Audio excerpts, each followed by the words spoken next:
Yeah.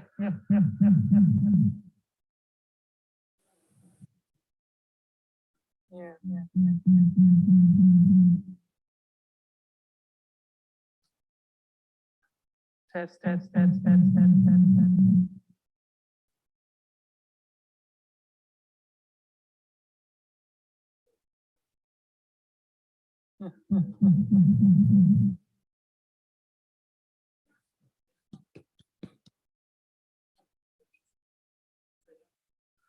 Hello. Okay, there we go. There's only one of me now. So welcome everyone to the Corporate and Community Services Committee meeting. And welcome to Jacob Disham, who's having his first time here at a meeting. So yeah, let's get through the agenda here. We would like to acknowledge that the land we meet on today is the traditional lands for the Kaurna people, and that we respect their spiritual relationship with their country. We also acknowledge the Kaurna people as the custodians of the Greater Adelaide region, and that their cultural and heritage beliefs are still as important to the living Kaurna people today. So, roll call. I did get an apology from Councillor Little as well. And Councillor Hughes is also an apology. Do we have any motions to grant leave of absence? No, no leave of absence. And I think no non-attendance. So public open forum. We don't have anyone here today. We did start half an hour late or so, but because we had another thing on, but we did have quite a few members of the public here for some interesting things, but no one here at the moment. So number 4, declarations of interest. Do we have any of those? No. Confirmation of minutes. So this is the minutes of the 13th of July meeting. Mayor's happy to move. Do we have a seconder? Councillor Goldstone, all in favour? Carried unanimously. Do we have any business arising from minutes? No. Officer reports. So the Angola Aquatic Centre update and 2020-21 season review. Mayor's happy to move. I'm happy to, like to speak. If that's And if okay. you wish to speak. Yeah, thank you, Angus and your team for the report. I think it's really interesting that the Aquatic Centre keeps. Maybe move the microphone a bit closer just because the masks. Is that better? Yeah. I'll take that off. Is that better? That's probably better, isn't it? Yeah, I think it's really interesting that the numbers are quite buoyant despite COVID, despite some of the lockdowns, particularly back in November. I think there's some challenges going ahead, which are there's an overview in the report. But I think it's the Aquatic Centre is a really important facility, not only for Gawler, but for the region. It's the only 50-metre pool north of Elizabeth that's heated. It's we've spent quite a bit of money on it, and hopefully in the future we might realise the vision that is to upgrade it in an appropriate way. It is an ageing pool, and I think that we will need to keep spending money to keep it ticking over. That's just the nature of ageing pools. So at some point we'll have to make a decision about upgrade. But people love this pool. It's really well looked after. There's always positive comments in regard. It's a really important place to improve your fitness. And I think parents embrace that with the Learn to Swim program and the swimming classes that are fully subscribed, which wasn't the case a few years ago. So I think the work of staff and the improvements that we've made have made it a really attractive facility for our community. So I just commend the report. Thank you. Did we have a seconder? Councillor Fraser, do you wish to speak? Councillor Kosh. Thank you, Chair. I've got some questions, if that's okay. Yep. Okay. The first one's to do with the water quality management plan. It says that there's a word that says suggested in the sentence there. So is that plan been adopted, or is it one that we're just working on at the moment? That's the first question.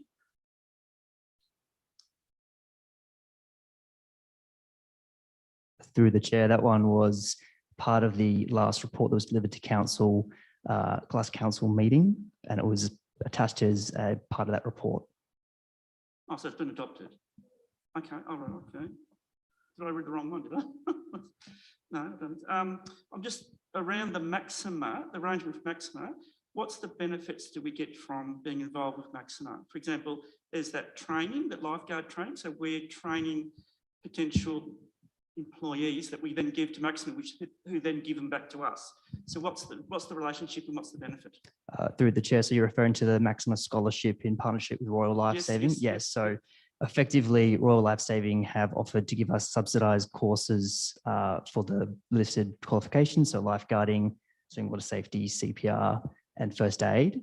So basically, as Maxima, our recruitment company, we pass on any inquiries to them regarding people who would like some training. They then pass them on to Royal Life, and then once they're qualified, they're then onboarded with Maxima, and then we can employ them at the pool. So we haven't got a financial stake in that training?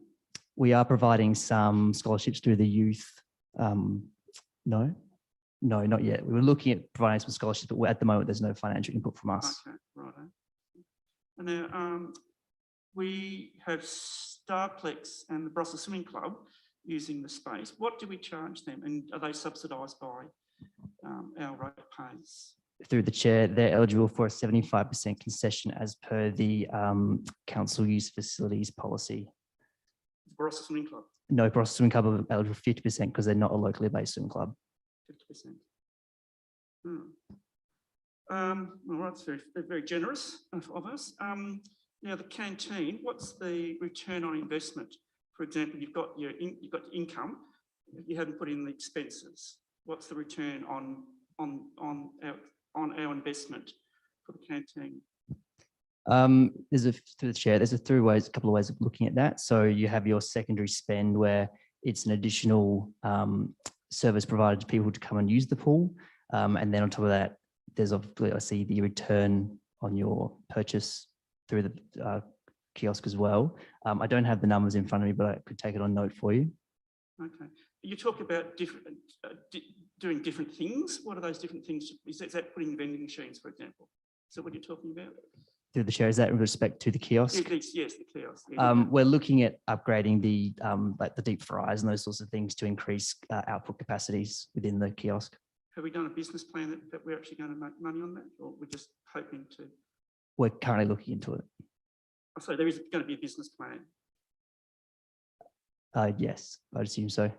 Okay, so there'd be a cost benefit analysis on, because it looks like we're not making a lot of money on the canteen, but we're going to invest more, so we're going to get more money. So there's a business plan. Yes, we'd have to do a business plan for it. Okay. But there's secondary spend associated with the kiosk as a draw card as an additional service for the pool. So okay. I don't know where we're okay. Sorry, through the chair. Sorry, Councillor Kosh, can I just add an extra comment in that one? Sorry. So there's also some things that we're looking at, for example, with potentially upgrading the deep fries, is it potentially like wait times for chips. So sometimes you've got to wait 40 minutes for chips with your children. So a business plan will obviously incorporate some of those things. So not just a cost benefit, are we going to make some extra money, but what's the experience that people are having at the Aquatic Centre as well? So we need to bring that information so we can make those decisions. I just on that, we're actually subsidising each visit by $9. So it's a lot of money, and I'm just looking at efficiencies. And when I look at that, it doesn't seem, we're making any money on it. That's the thing. I mean, it might be a very pleasant experience for people from Tanunda coming here that we're subsidising, but, is there pensioners, all the pensioners are paying for this. So I just want to be clear that we're actually it's going to make it's worthwhile, not just, and I suppose all the other ones, the learn to swim vouchers and the back swim, do they break even, or again, are we subsidising those two programs?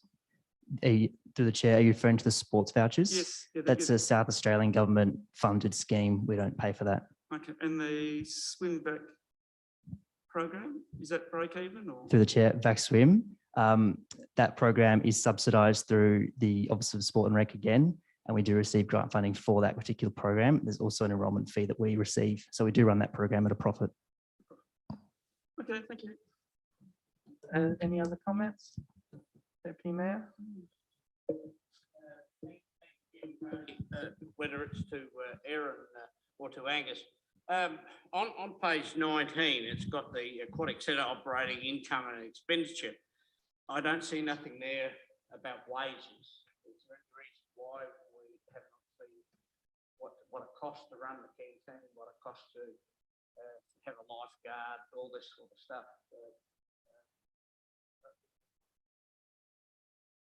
So through the chair, I can answer that. So obviously we talk about operating expenditure, and that'll include salaries and wages. And often, remember, through Maxima, that's obviously an agency fee as well. So a lot of those staff aren't on our books long term.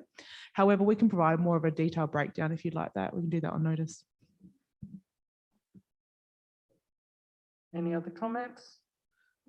Otherwise, I'll put the motion. All those in favour? Unanimously carried.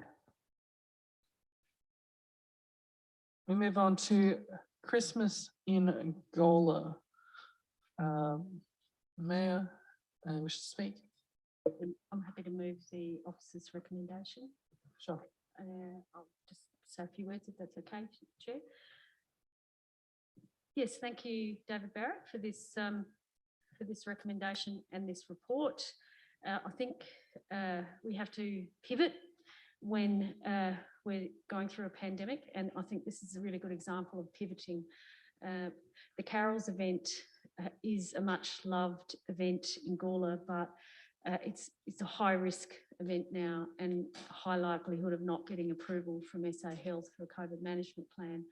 It's also quite challenging to even run the event given the nature of a Carols event, and many similar events have been cancelled. So I think it was a really good decision by the Apex Club to make that very difficult decision, but also work with council to come up with other innovative ideas. And that includes a Twilight Christmas market, the Santa's Workshop, which was a huge success. It's a ticketed program through this building. And I think we had 1,000 families, I think last year, roundabout, that came through and enjoyed Santa's Workshop locally. They didn't have to go to the city. They didn't have to travel elsewhere. They could stay in their home community. We've got a giving tree, which I think will grow each year. And that's a partnership with the Salvos, and the Christmas card competition, which is run through our local primary schools, which is, on average get between 500 and 700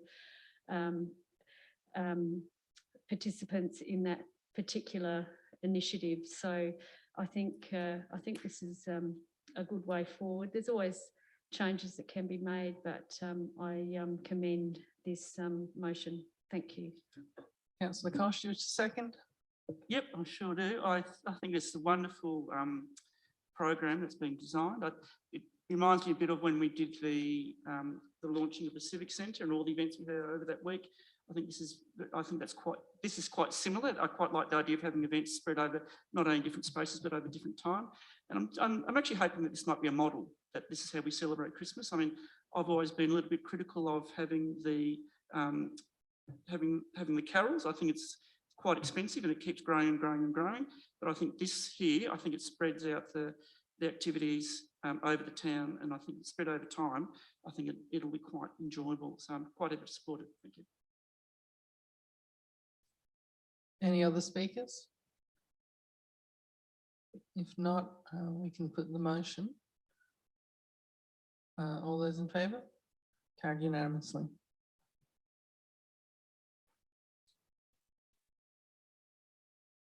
Second was Councillor Kosh.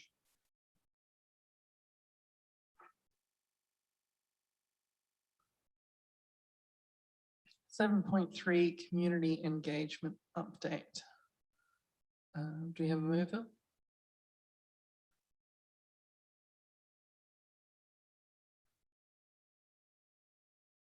Mayor's happy to move it as you wish to speak.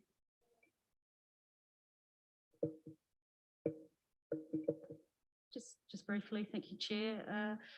Yeah, look, community engagement is a bit of a funny beast. It changes like the wind, and depending on the nature of the initiative or the project will depend on how you engage with our community. So there has to be flexibility. I thought the roadmap was not too bad. I think the important thing is that we keep it flexible and we can flex up or flex down depending on the need and the issue. It is important to do effective community engagement. Certainly in the new Local Government Act, there'll be a community engagement charter. This is based on international evidence, which is the IAP2, which has been around for quite some time in regard to community engagement, so or public participation. So I think it is good to see that in the document as well. So I commend this motion. Thank you. Deputy Mayor, do you wish to speak? Your second motion? Yeah, that's very true, Mayor Karen, and I support the community engagement is a very important thing because our, credibility in the community, I wouldn't say we're smelling like beautiful roses. And this community, to do with the toilets, building and everything, I've been around Angola for a fair while, and I don't believe in the last 12 months, I know I'm getting older, so I'm probably a bit senile, but basically the projects that are getting done seem to be so slow that it's incredible. The business to do with the bridge that's happening at the moment that people are complaining, surely they're complaining to all of you elected members, or they only complain to me, I don't know, maybe I'll take the name off the board or something. But, like there's been a tractor, a front-end loader, sitting in the middle of the road with a pile of dirt for 3 days. I wonder if the battery's flat or something, and that's what people see when they drive past. And that whole operation there, which is part of the main street thing, is so slow, it's ridiculous. Just go and talk to the people at Mitre 10 and see what they say. The other thing is the toilets, the new toilets block, and the Clayton's Wall of Remembrance, or whatever you call it, where the old dunnies used to be. 8 car parks every day last week were blocked off. You go and talk to the person who pays this council a lot of money in rates. They're customers that go in there to get fit, not like me, but they go in there to get fit early in the morning and everything. But there's these red poles there blocking off the footpath. I have asked so many times that when they're not going to be working, they should be removed to allow the people to park. And why I'm seconding this, because we have to get better at community engagement. I've heard Mayor Karen say from time to time about different things that are going on and so forth. And I think all of us as elected members would like to know more and keep our communications with the people. But if when these things pop up that I've just been talking about, the slowness of the work and everything, and with the parking situation, the dunnies, nothing's been done to the dunnies in front of the post office for 2 weeks. Not that I'm going around and just checking on the dunnies every day or anything like that, but that's not good. And that's not good in the eyes of the community. And for us to make a better image to the community, we have to have Linda and her team and that so that we can promote this a lot better. So I ask councillors to support this, but hell, we've got to get better because it's not going too good at the moment. I mean, if you live up near Councillor Kosh, you don't want to live up there with all the roads being ripped up to pieces and things like that. I'm not sure why, but it all seems to be slower. Thank you. Do we have any other speakers? Yeah, I think I'll just mention that I think there's a, I think what would be really useful is just to focus on removal of jargon and acronyms and things in anything that we present to the public as a priority. I think there's a lot of stuff that people theoretically would be interested in that is stuff that I look at the title of it and I'd never touch it if I wasn't a councillor, even if it's something that I would be interested in, you know, because it's just couched in a whole bunch of stuff that looks bureaucratic and technical, you know. And when you get down to just asking simple questions and that kind of thing, we actually have we got a really good survey from Isaac Solomon on our youth committee, who was investigating transport in Angola, and that's that should be is that attached to the minutes or something? Yeah, attached to the minutes of the act, and that's something really worth looking at, and got a lot of responses from people in schools and all this kind of thing about various issues they have with traffic and transport. And I think a lot of that comes down to just being able to ask in simple terms, like, here's our 5 questions, what do you think of the buses, rather than the, you know, the blah, blah, blah, technical jargon, you know, planning, development. So yeah, I think if we can, you know, and that will that's sort of a marketing thing as well, which we have. We have recruited or in the process of recruiting a marketing person, and I think this is the kind of thing that would really benefit from someone with a public eye being able to look at it. So yeah, that's my commentary. Did we have anyone else? If not, are you happy to close the debate? All in favour? Carried unanimously. Okay, so community grants. A question from the mayor. Just how much are we investing in the Dawn service? Is it 17,000? Have I got that right, or approximately 17,000? 17,000, is that right? Through the chair, I believe it's 17,700, something, but approximately 17 is correct, yes. Okay. The reason I asked that question is I just wonder whether we could incorporate funding for the Dawn service, because that's unfunded at the moment. It's funded, but it's, you know, we need to put it through a budget review process. And I'm just wondering whether there's appetite to incorporate that in this and allocate some of that money to the Dawn service. Given that there's a surplus here, we're looking at 49,859, and I think that's quite a lot of money. And we could put, you know, 18. What is it? I just wanted to know. So through the chair, the missing amount of money, because we already have an allocation in the budget of approximately 5,700. Yeah. So we need 12,000 additional, which was being progressed through the Q1 budget review as a result of council's motion at the last council meeting. Yeah. So if you wanted to fund it out of this program, then we're seeking that $12,000 in cash, because there's a little bit of in-kind support, but that's staffing costs, which we can take care of. I just wonder if there's an appetite to, and that way then it's funded. And we've got a surplus here. I'm just putting it to the committee. I'm not sure if people think it's a good idea. If we get a show of hands, happy to include that? Yep, we can add that. Before we move a motion, this is a motion that needs some names filled in. We need to decide on which council members wish to be a part of the community grants selection panel. So the mayor, Councillor Kosh, Councillor Goldstone, Deputy Mayor. All right, we'll put those names in.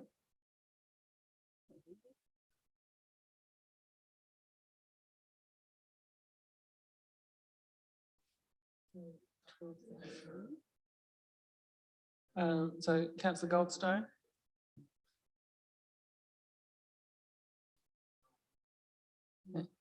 Deputy Mayor Brian Sample.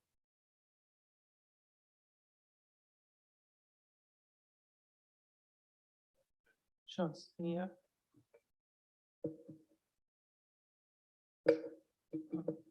So just to be clear, for the purposes of allocating $12,000 for the dawn service, are we enshrining that in the resolution and then reducing the $49,000 by the $12,000 accordingly?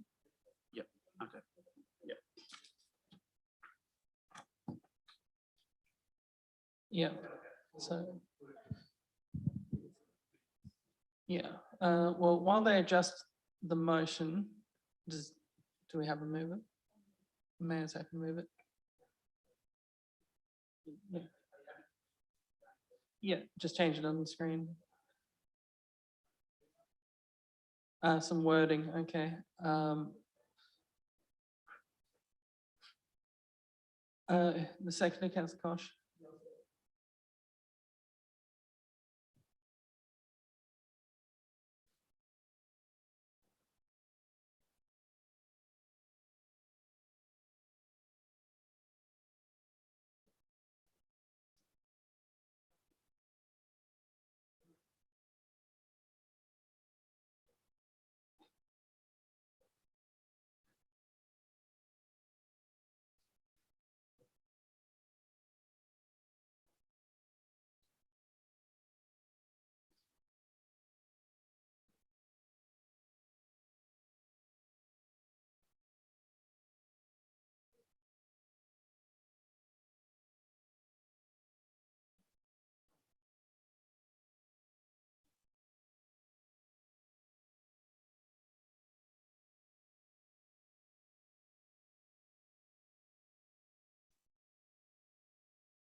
All right, are we happy with this?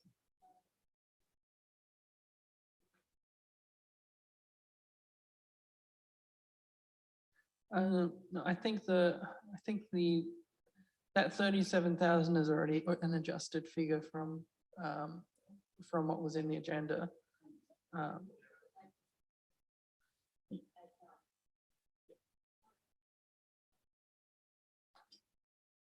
Yeah. All right, well, does the mover wish to speak? Apologies, Chair. Clearly, you've got a much bigger brain than I have. Yeah, look, I thank you for that indulgence, committee members and Chair. I think these community grants are really popular. They're really important for a whole range of community groups and organisations, not-for-profit groups. We've seen in recent times Springback Gawler. We had Feros Care with, I wasn't able to attend because I was working, but it looked like an absolutely fabulous event for, particularly around disability and inclusion. And there's been many other different events, you know, buying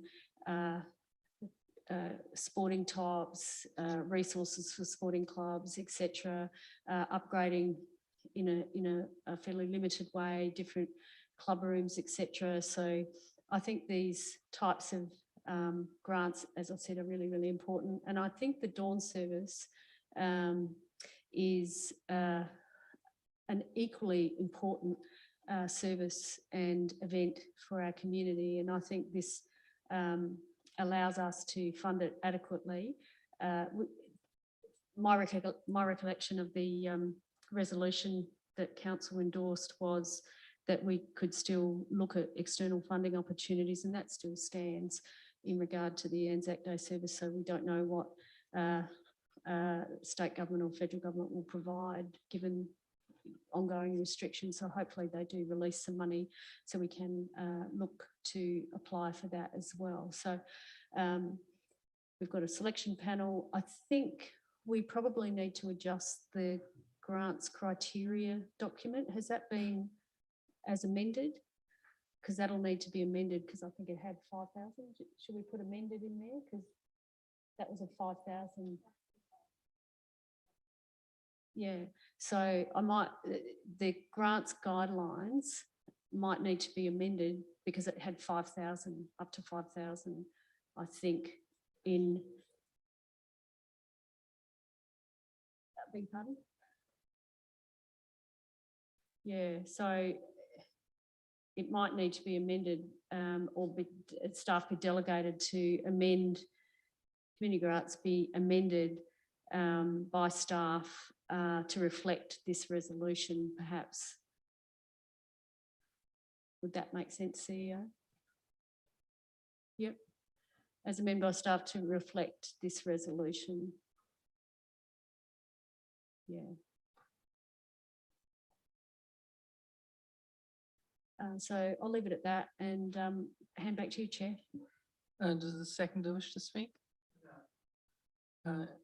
Deputy Mayor? Thank you, Mr. Chairman. Again, this is a great way to support our small to medium to large groups. And we know our service clubs are so professional in what they do and how they do it.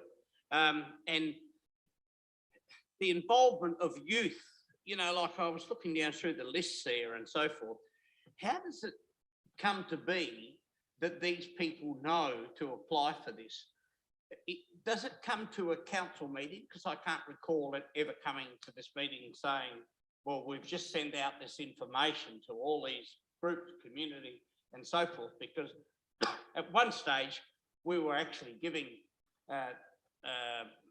donations like this to people that didn't even live in Angola.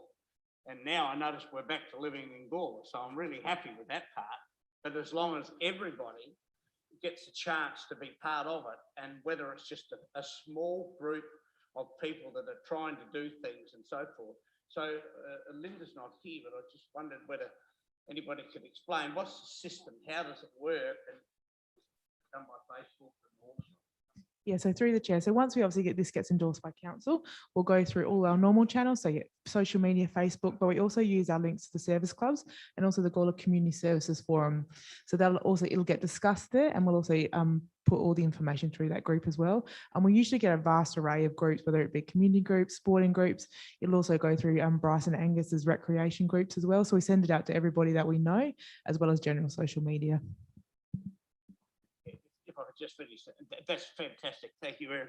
And to make sure that we really emphasise this through the Mayor and the CEO's media pages now, you know, because this is good news stuff that the community wants to know. We must push our own barrow to be able to get the community back in bed with us. Thank you. Any other comments? If not, I can move the motion. All those in favour? Unanimously carried. Okay, draft community scorecard. So we can, if people just have general comments that they wanted to make, that would be fine. There is a presentation, yeah.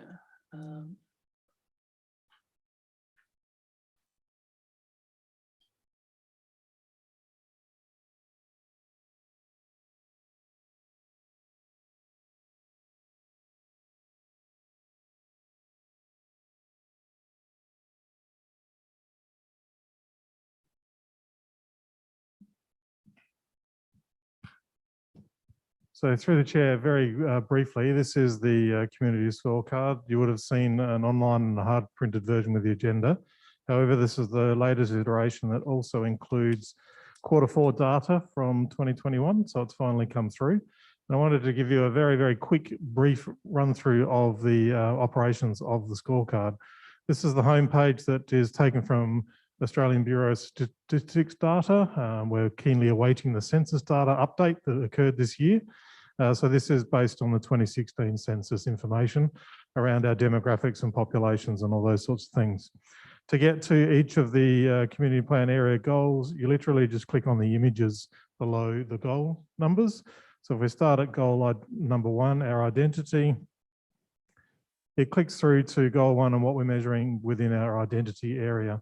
You can filter by financial year through these filterings and also by quarters, and it's a dynamic data set. So for example, if we filter down to the black ones are the ones that are featured, and then if we look to turn off Q1 and just look 2, 3 and 4, you can see the data sets changing below it.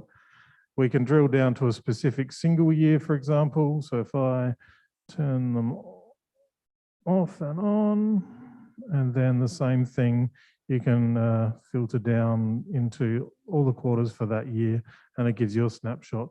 So it's a very dynamic tool that you can look at.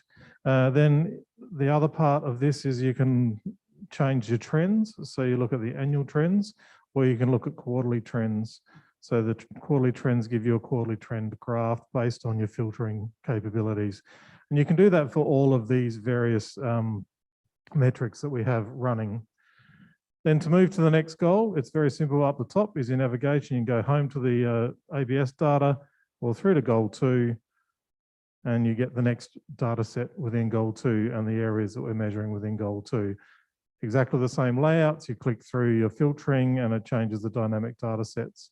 And moving through very quickly, goal 3 is the same, and it links back into the community plan and our metrics, and then goal 4, and then finally, of course, our wonderful goal 5.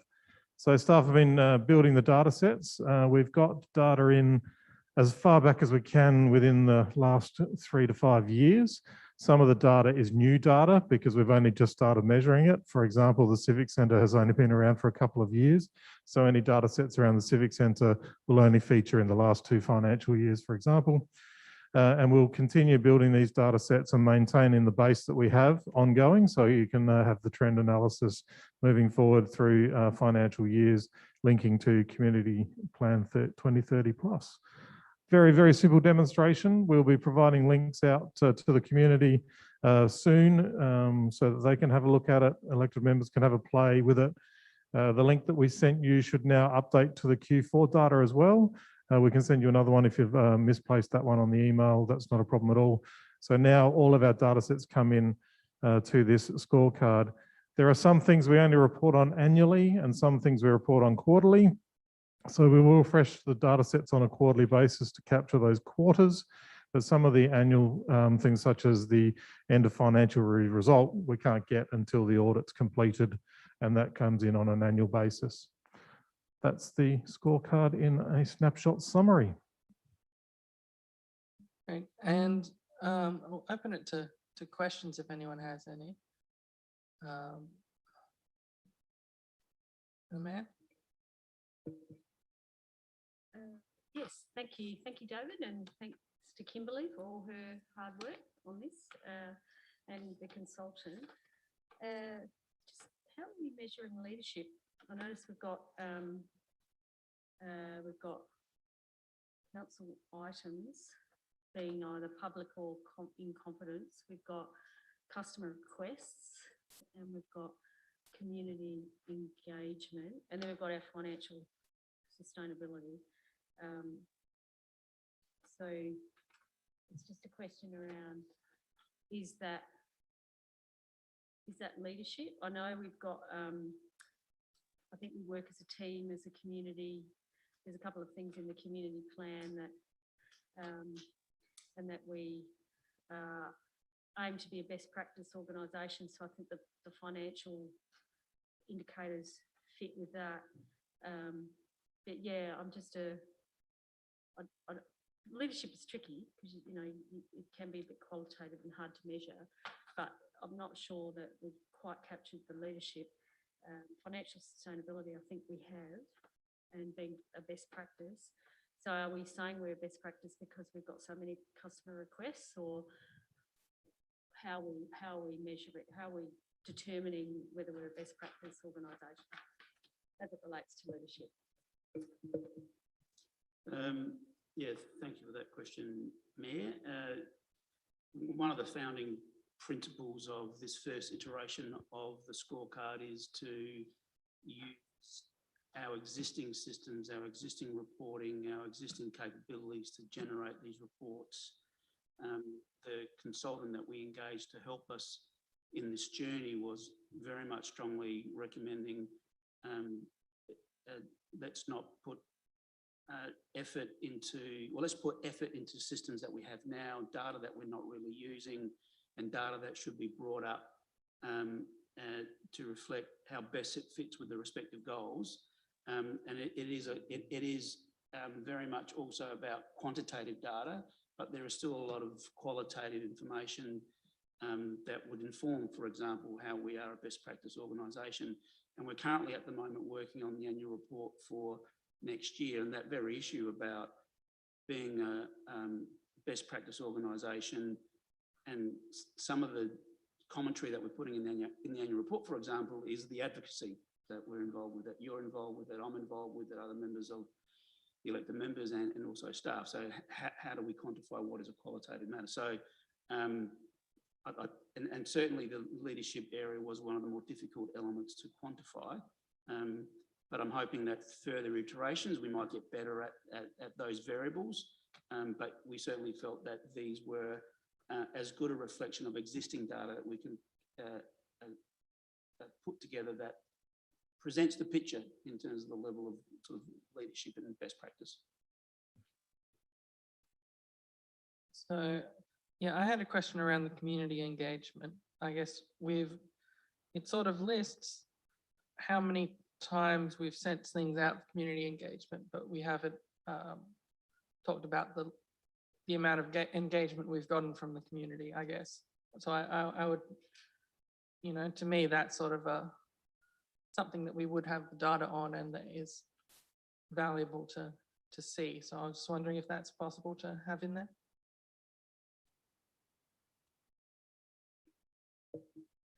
Are you wanting to see, because your voice hasn't been around for that long, but are you wanting to see an increase or some sort of tracking of how many people engage with your voice, for example, or what are you? Because this is quantifiable data, rather than qualitative data. So how would we? And we do get numbers of responses and such when we send things out. Yeah. So that's basically what I'm saying is we have the number of things that have been sent out, which is, you know, which it is fun to see it up there, but it's not necessarily a reflection of, it's more a reflection of, you know, because that's a legal requirement anyway. It's more a reflection of how many things we're doing that have to be sent out for community consultation. So it would be good to be able to show, oh, look, we've, you know, we've had responses from, we've had 1,000 responses in this quarter over our community consultations, for example. Mm-hmm.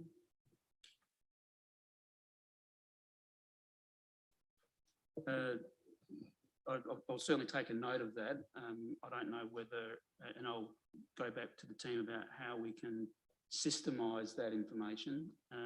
What we're also wanting not to do is create a measuring framework that is heavily resource intensive, because it needs to be automated as much as possible. But I'll take that question on notice relative to how and if we can provide for that, whether or not in this iteration, but then thinking about that for the next iteration.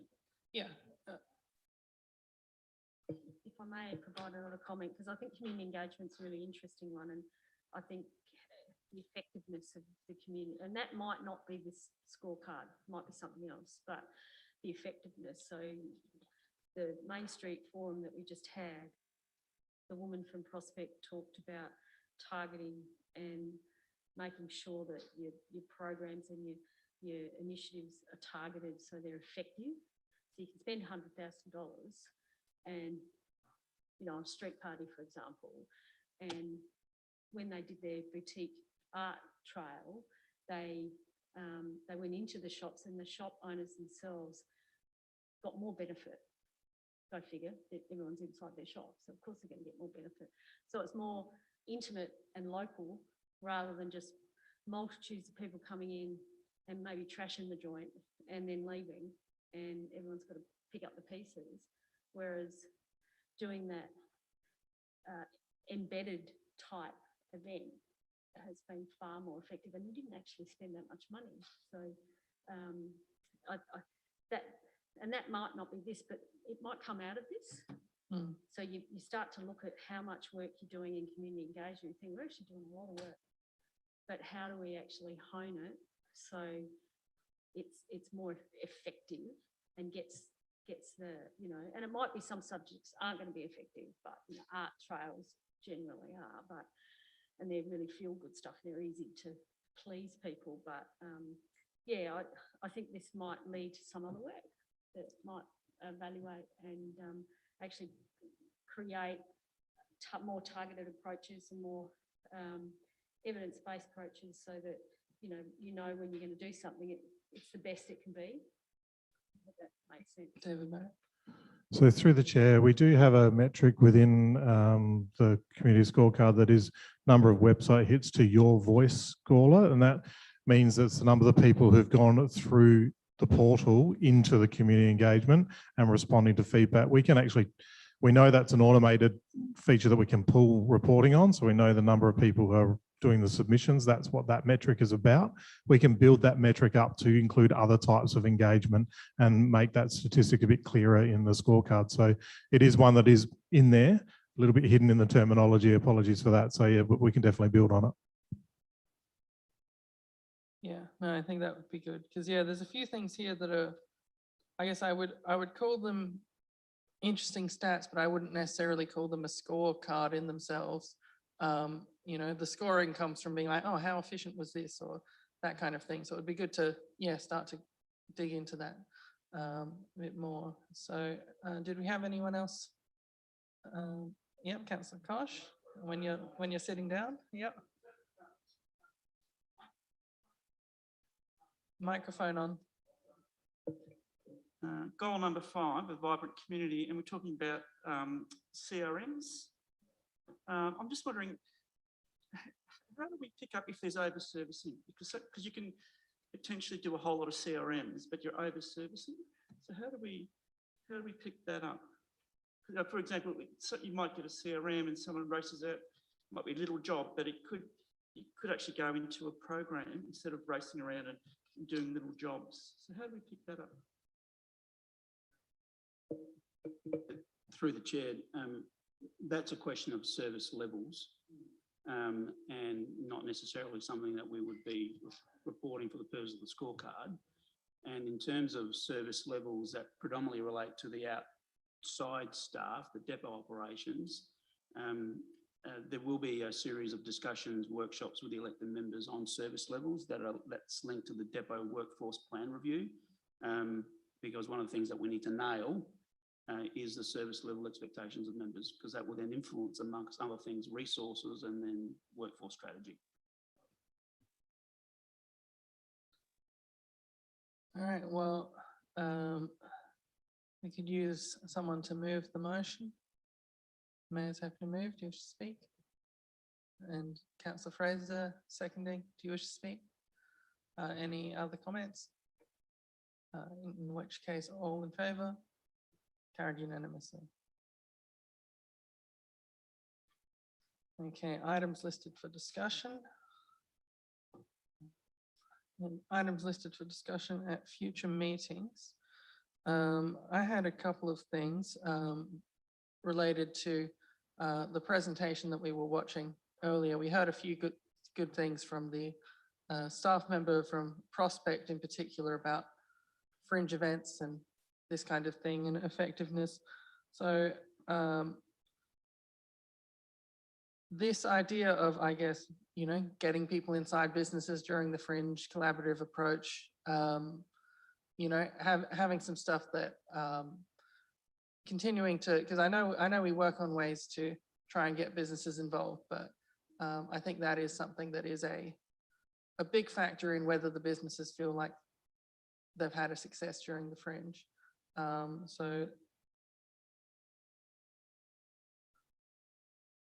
Well, the fringe is an event that we put on. So, you know, our collaboration with businesses is a council.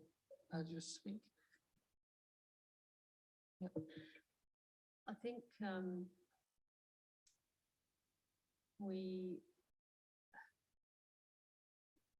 Angola Business Development Group, and I know Tony Piccolo talked at the end of the forum about I think the market research. You have? Yeah.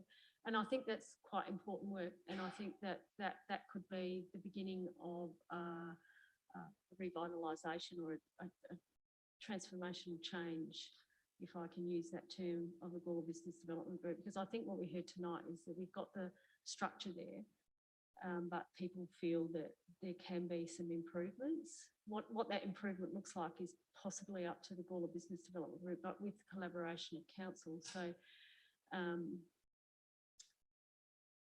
I think the fringe could be a really good test case, but I just wonder what the steps might be to get there. So I'm actually quite keen to have a meeting with the Angola Business Development Group, but I work on a Tuesday morning, so I'm not sure how that's going to work, but I am quite keen to start a conversation. And I wonder whether that might be the first step, to have a conversation, say, okay, how do we move forward from here, and what do we need to do?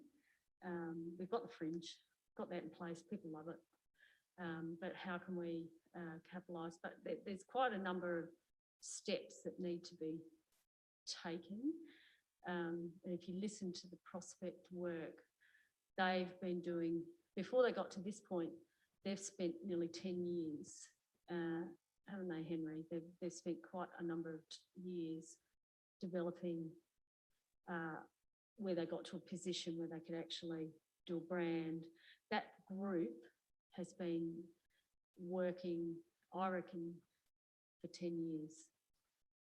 So, and it's a very small sort of advisory group, but yeah, it's a really good question, what goes first, but I think the Angola Business Development Group has to drive it. They were very keen to do that. But I might have a meeting with Raf Stamachi as a beginning. He's not the chair, I know. Louise is the chair, but I want to have a meeting with him because he had all those ideas. Have a meeting with Louise as well, because we have regular meetings with Louise and Karen. And I think that there is an opportunity but I think it needs to be driven by the Angola Business. I just wonder, it's about how we actually come together and work together. And currently we're still a little bit sort of separated. And yes, we've got members who are on the committee, which is great. But I think that, there is an opportunity to do some of this stuff. And and remember, they only had $16,000. You know, that's not a lot of money.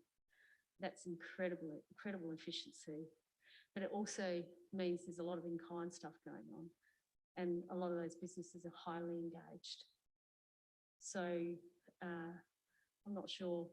We've got some business owners around here that have worked a long time in Angola, including Councillor Fraser and Deputy Mayor Samble, and of course yourself, Paul, who's a small business owner. So I think that, what are your thoughts on how we can actually capitalise on what was discussed just before? And we have engaged with businesses before with the fringe. I remember one business ran a program and they lost money, and he says he's not going to do it again. But others are running things and are making money. So yeah, I don't know, it's difficult. Right. I mean, it's always something that we've been working on, but I think if someone else has been going through doing the work for 10 years, we'd be silly not to grab their work and see what we can take out of it.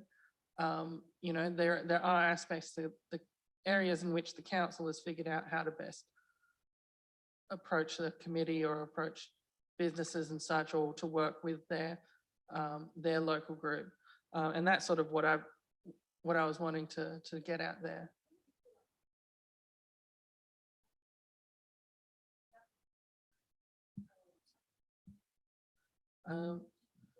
And David? So through the chair, very quickly, pillar one of our economic development strategy that council adopted earlier in the year is Main Street activation. And one of those components is to develop and create in partnership with the Gawler Business Development Group, and most likely a subset of the Gawler Business Development Group, Main Street alliances, being in the precincts, Williston, Murray Street and Adelaide Road / Gawler centrally. So the Main Street Alliance for Murray Street is priority one in that area. We're already in discussions with the Gawler Business Development Group about facilitating that. And timing is perfect for council to be considering these opportunities as the Gawler Business Development Group's funding agreement ends at the end of this current financial year. And we need to determine a new funding agreement with that group by the end of this calendar year. And we have a really good opportunity as council to influence their involvement and delivery in our economic development strategy and tourism plans, and enshrining that working relationship within the new funding agreement that council will need to adopt by the end of the year. So it's definitely on our radar in that strategy to deliver very similar alliances to the prospect traders that was discussed earlier tonight.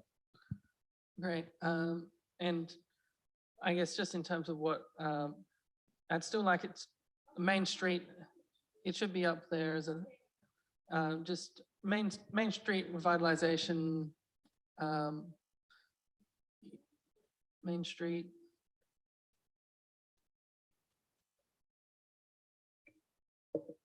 We've got 3% vacancy rate, which is probably the best in the nation at the moment, which is not something you can ignore. I think that just outcomes from I think outcomes from Main Street Forum, just leave that there. Yeah, and as a standing item, so that we can ask questions around, okay, how's that going? David's just given us a bit of an update on, you know, some discussions, but our representatives from the Gawler Business Development Group can also give an update on how we're going with the market research, for example.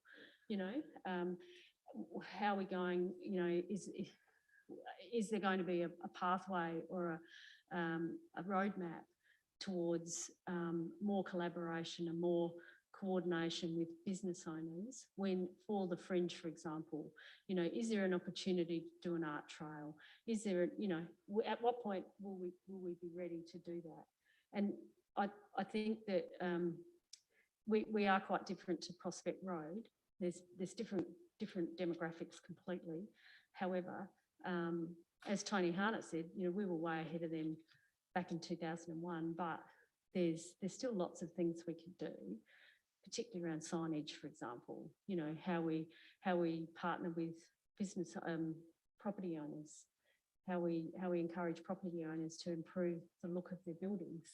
And David West put up that simple example of a paint job and removing ugly signage, and it's transformed the entire building, and it wouldn't have cost that much. So, you know, there are some really simple things you can do to the buildings to make them look really amazing.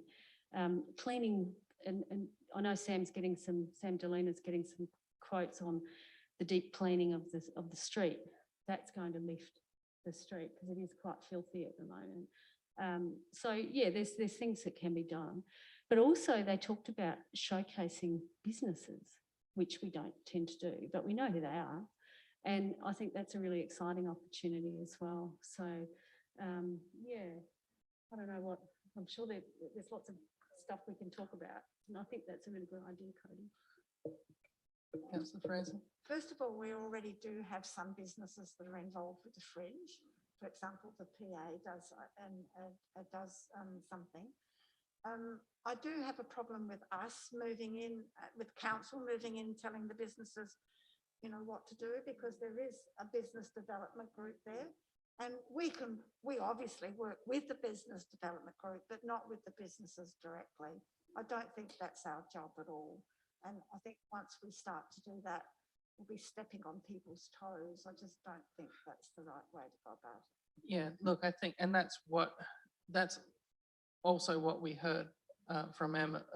You know, she's done a ton of work, but it hasn't been necessarily in micromanaging the businesses. But there is, I think, a lot that you can look into there that's valuable. Oh, and the incentives for improving the look of Main Street thing came up, and I think we have some stuff there, but I think that's something that's worth looking into further as well. Yep. What I picked up from the presentation today was a focus on those things that really go to the heart of making a Main Street successful. And you come out of those sessions and you feel very enthusiastic and very excited, and you want to get in there, and because it's all and it's just great stuff. I think we've got the fundamentals are all there. I think Tony Harnett's comments about the fact that, Gawler was ahead of the pack 10 years ago, and we probably have slipped a little bit. That's all great insight. We have a separate rate that generates $170,000 a year. The Gawler Business Development Group have got $100,000 in the bank. There's plenty of money there, and it's about just working with the Gawler Business Development Group, talking more about marketing and promotion, and talking through the priorities that the broader community are after, and working with the Gawler Business Development Group. And I certainly agree with Councillor Fraser in that we've got that model. Let's just work with the group to further refine it. Yeah, look, and I think it's, I'm just, as long as we don't go too far into, it's not our problem, because there is an aspect of this that is our problem, and is ours to do, and that we can improve. So, yeah, as well as working with the Business Development Group. And Councillor Kosh, and then Deputy Mayor. Look, I'm just going to just voice some concern here. The funding that the Gawler Business Development Board gets is from the businesses via their rates. Okay, it's their money. We're actually the board is in the midst of doing some market research, and that market research will then form the basis of a future business plan. Now, from that research, people might say we need more Main Street activation, we might need more promotions, we might need more events, or we might want and need more direct business support. We don't know yet. So please don't think you've got this pot of gold that we can then grab, because it's actually, as far as I'm concerned, it is the business owners' money. We're going to talk to them, we're going to find out what they want, and then the board will then develop a business plan and deliver it. Okay, that's the way it is. I hope that people understand that, because it is their funds and it's there to support their businesses. There's a lot of direct business support to make sure that they're viable, because a lot of businesses are a little bit, a bit on the edge, because sometimes people go into business without doing the business plan, etc., and they need some support so they don't fall over. We want businesses to survive. Obviously, everybody does. We don't necessarily want just all the big business, the big franchises coming in and dominating. I think it's good to have small businesses, and we want those small businesses to succeed. And this is potentially what the Gawler Business Development Board is doing now, and it might still be asked to do. So I would ask people just to be a bit cautious, allow the board to do the research. We've actually engaged a research company to do the research. We've got a Zoom meeting in a couple of days to look at how we're going to the focus we need, and then they'll start developing the questions, etc. And we've got a model that they will go through, the number of people that are going to interview, what model they're going to use, the numbers, etc., etc. So it's actually it's quite a detailed research program. There isn't necessarily a bucket of money sitting there. That was money that was left over because of COVID, and it may be used in whatever the businesses have asked through this research program. So I just ask people to be a bit cautious. Thank you. Deputy Mayor. Be 3 minutes. I think one of the things that I've noticed coming back on council is that this council tends to be too much in a hurry to say, staff, go away there and bring us back a report. As Councillor Fraser said, we should stay away from this. I disagree with so many. I mean, at the moment, we're competing with Starplex, with all these functions here. Well, I hope we're going to make some money. But Starplex, you know, is a completely different organisation. Now, what I heard tonight, a very enthusiastic young lady from a Prospect, that was great. And, but the other speaker I've heard before and all that, and some of the things that he said there tonight wouldn't have turned me on one little bit if I was a businessman in the town. Now, what we've also got to say, there was only 7 businesses there tonight out of 295. The Gawler Business Supporters, Councillor Kosh, who's the representative on that, said is good. They really try hard. And on the table where the Business Development Board was sitting, the manager of the caravan park, or leases it from us as council and so forth, was there. You know why she was there? It's the best country caravan park in South Australia. It runs on 80 to 90% occupancy. Now, David probably know he's full of money brains and that, but that's incredible. And so therefore, as the lady from Prospect said, you'll only get the people that are doing good and running a good business that will be at meetings and come to meetings. Now, the chairman of the Business Development Board was so cheesed off tonight to think there was only 7 businesses there, right? That's really quite ridiculous. The speaker said he highlighted 2 businesses in the main street. Did anybody take any notice of what the businesses were? Because I'm not going to say their names. Let me tell you a little bit. No. Let me tell you about the businesses in this town. You know, just down the road here, we've got Gawler Camping and Fishing Centre. Let me tell you something, because I'm an outback person.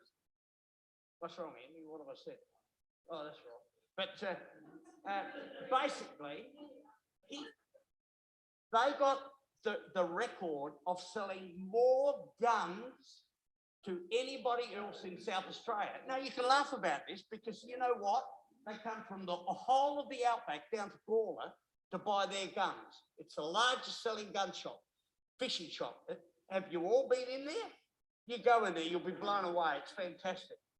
And then when you walk up the main street, my service station that I had in 1974 was the BP down the bottom of the street. That put me on my feet as a business person and had 3 other businesses very successfully in this town. I know who the successful people are in this town, but the Business Development Board doesn't seem to be connecting with them. And I've raised that issue a couple of times. But as Paul said, is we as council don't ask our beautiful staff to go and do this job or do that job and so forth. Stay out of it, and we come back in to help if there is a need somewhere down the line. What David and Erin and their team are doing for businesses in this town, man, oh man, I never had that when I was in business, and my wife, and when Councillor Fraser was in the pub, I mean, she owned the pub, but and so forth, we never had the advice that we could get from the guru over here. You know, we are giving this community and these businesses so much, it's not funny. But when we ask them to be part of us, they don't come forward, do they? So it's not really a family working together and so forth. But we decided, as Harnett said tonight, that when I was the executive officer of the Tourism and Trade Authority, we put together the package that is, and he was on our committee, that the businesses put money into it. And as Paul said, there's 100 grand there, right? Let them do their job. But if they don't do their job, then we as elected members say, come on, lift your game, do your job. But if they can only get 7 people to a meeting that this council decided to put on to support the businesses, it's not exactly right. So, you know, when you look down the main street and you see Ned's and you see, oh, you know, the reject shops here. You try and get in the door sometime, you'd be lucky there'll be about 20 or 30 people in there, you know, and go to cash converters. Why have they got 5 staff? You know why they've got 5 staff at cash converters?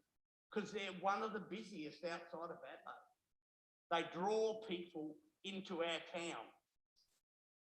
Then when it comes a weekend and thousands of people come into Gawler, hang on, the shops are shut. You know, the problems are not us. Yeah. That's not 2 minutes yet, I'm watching.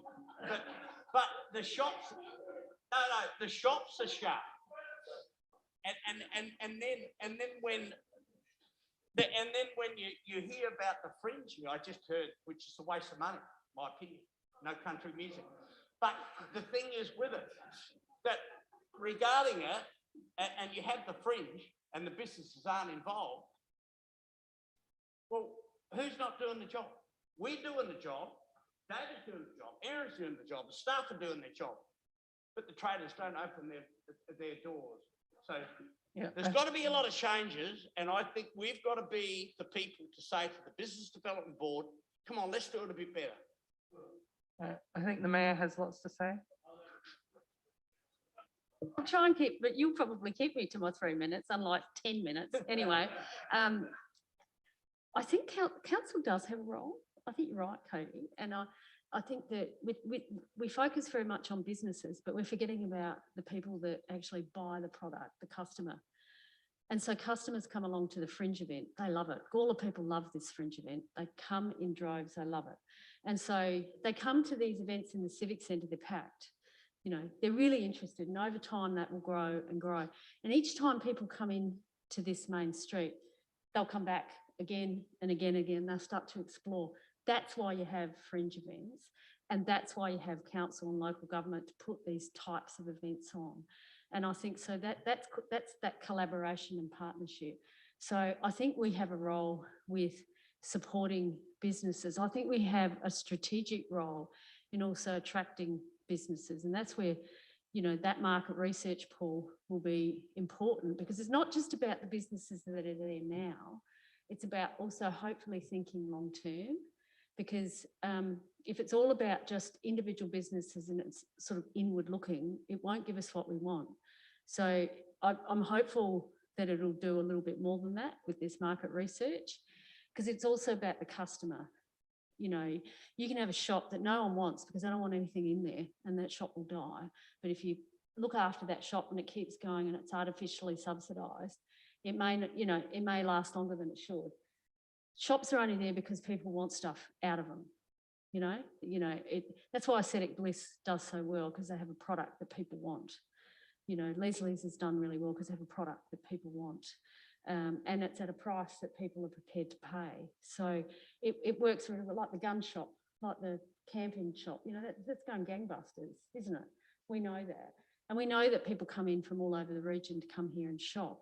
So council has a role working with developers and also looking strategically at what we need and hope and work. Just as Emma said tonight, we're doing the same thing. I know our planners, I know Henry, and I know I'm doing it, talking with developers and hopefully getting better outcomes as we grow and as we get more popular. You know, the fact that Peter Shearer wants to come here, they've done their homework, you know. I think it's great for people who want to get suits and stuff like that, you know. So I think council does have a role.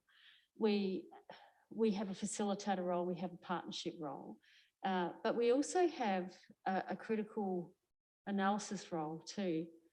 You know, like Brian said, if something's not working, well, we need to be strong enough and game enough to say, okay, how can we make that better?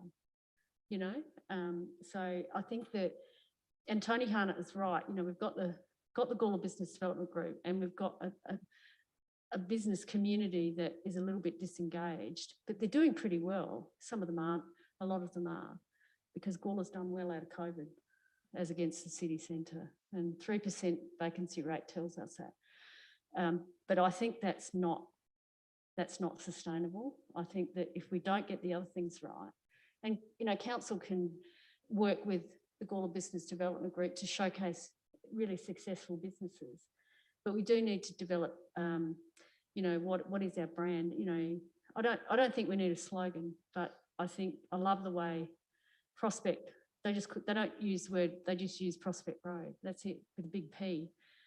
We could have a big M for Murray Street. I don't know. But, you know, that's actually quite an interesting concept to develop. So I like the fact that that's there because we can keep having the conversation, see where it goes. And like Henry said, you get really excited and you want to do something. But I think the Gawler Business Development Group is a really good organisation and we need to keep supporting it. But I think we also need to be prepared every now and again to say, what are we doing here? What are we doing here? How's this going? How can we're doing this over here. This might complement what you're doing. And how can we work more effectively with the fringe? How can we get more businesses engaged? How can we get more businesses open on a weekend? We've got more businesses opening on a weekend now. After, I don't know why you opened your mouth and said that we didn't have any businesses opening and they're starting to open. So things are changing, which is great because people are taking risks and more businesses are opening on a weekend. So look, I think it's a really interesting discussion, but I think we do have a role. And I think our role is more leadership and, you know, looking for partnership opportunities. So do we have any other items listed for discussion at future meetings? Oh, yep, continue the debate. Let's go. It was just interesting when I heard the speaker talk about, you know, Main Street, Murray Street. Is it Murray Street, Tanunda? Is it Murray Street, Nuriupta? Because they're both the main streets of Nuriupta and Tanunda. So it may well be the challenge to the Business Development Board and the businesses come up with something new. You know, I mean, I don't know where you promote, but unless you've got the business people with you, and you know, and certainly the staff would be able to tell you, but this main street, most of the businesses in the street are owned by commercial dealers. None of them are actually owned by the people that are in them leasing them. And Victory Square here that we've got is a magnificent square. Have you ever thought how ugly it looks? And I went and saw the owner. And you know who the owner is? The fellow that owns the Gawler Camping and Fishing Centre. And he said, why would I want to beautify that area in Victory Square when the vandals will wreck it? Well, if everybody said that in every country town, you know, somehow or other, we've got to change that attitude. I've gone, when I've gone in to get my supplies and that at the Camping and Fishing Centre, I've mentioned it, you know, oh, we'd love to see some pig face, something growing there, you know, Paul Kosh will put some bushes there and things like that. But it looks ugly. Next time you walk past, please have a look and think, oh God, look at all this dirt there. They trimmed the trees last time I told them. I noticed that and they're shooting back. But we've all got to work together, you know. Councillor Fraser? Yeah. First of all, nobody's wrecking Walker Place, so they wouldn't wreck down here either. But apart from that, when you talk about Hahndorf, you don't talk about Main Street Hahndorf, you just talk about Hahndorf. Pardon? Yeah, that's what I mean. That's just about getting it right. So you don't necessarily have to talk about Murray Street. Just talk, you know, you just find out what it is, whether it's just going to be Gawler or, you know, because as I said, you talk about Prospect Road, but you talk about Hahndorf. Yeah, so, you know, yeah. Well, I think this has showed exactly why it's worth having this listed for discussion because everyone has a lot to say about it. So if there's no more items listed for discussion, we'll go to questions without notice. Deputy Mayor? Thank you. Just a quick question. I have two people that have been on my tail ever since it happened.